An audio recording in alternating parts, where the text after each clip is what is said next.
అందరికీ నమస్కారం. ఆసనాలు, ప్రాణాయామాలు ఈ రెండు యోగ విద్యలో అతి ముఖ్యమైన పాత్రను పోషిస్తుంటాయి.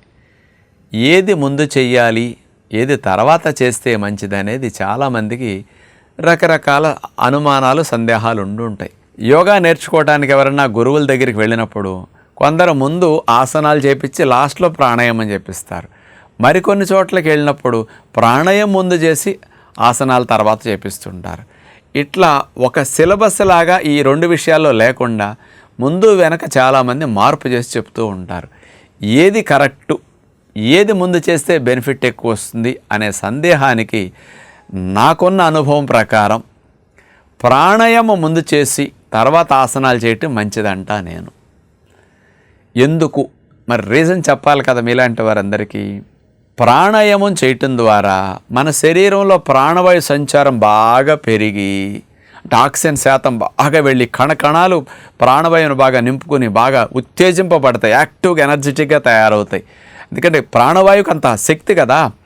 ఒక్క నిమిషం మనం గాలి పీల్చుకోకపోతే చచ్చిపోతాం. అంటే ప్రాణవాయువు మన జీవితానికి ఎంత అవసరమో తెలుసు కదా. అలాంటి ప్రాణవాయువుని 2-3 రెట్లు ఎక్కువ ప్రాణాయామం ద్వారా ముందు పీల్చుకుంటున్నాం. అందుకని బాడీలో ప్రాణవాయు సంచారం బాగా పెరుగుతుంది.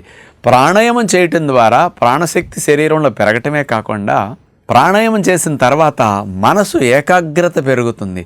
మన మనసుకి ఆలోచనలు తగ్గుతాయి. నిర్మలంగా అలలు లేని నది వలె నిశ్చలంగా మీ మానసిక స్థితి ఉంటుంది. ప్రాణాయామం చేసి శరీరానికి ఆక్సిజన్ శాతాన్ని బాగా పెంచి మనసును నిర్మలంగా చేసుకున్న తర్వాత మీరు ఆసనాలు చేశారనుకోండి, ఆసనంలో ఎక్కువసేపు మీరు ఉండొచ్చు, కుంభించవచ్చు, బిగపట్టినప్పుడు కూడా గాలి ఎక్కి వెళ్ళదు.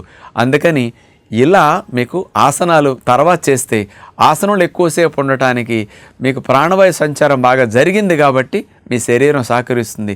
ప్రాణాయామం ద్వారా శ్వాసక్రియ సవ్యంగా అవుతుంది కాబట్టి ఆసనాలు చేసేటప్పుడు కూడా శ్వాస ఇంకా బాగా మంచిగా వెళ్ళటానికి ప్రాణాయామం ముందు చేయటం సహకరిస్తుంది. రెండవది, ఆసనాలు చేసేటప్పుడు మన మనసుని ఏకాగ్రం చేస్తాం. ప్రశాంతంగా ఏ భాగంలో ఆసనం చేస్తుంటే ఆ భాగం మీద కేంద్రీకృతం చేయాలి. ప్రాణాయామం ముందు చేసినందువల్ల మనసు నిలకడగా స్థిరంగా ఉంది కాబట్టి ఆసనం చేసేటప్పుడు ఆసన స్థితిలో మీ మనసుని ఫోకస్ చేయటానికి, అక్కడే స్థిరంగా ఉంచుకోవటానికి, ఏకాగ్రంగా గమనించటానికి మీ మనసు సహకరిస్తుంది. అందుకని ముందు ప్రాణాయామం చేసి తర్వాత ఆసనాలు చేయటం వల్ల ఇంకా మీ ఫోకస్ యోగా మీద బాగా పెరుగుతుంది.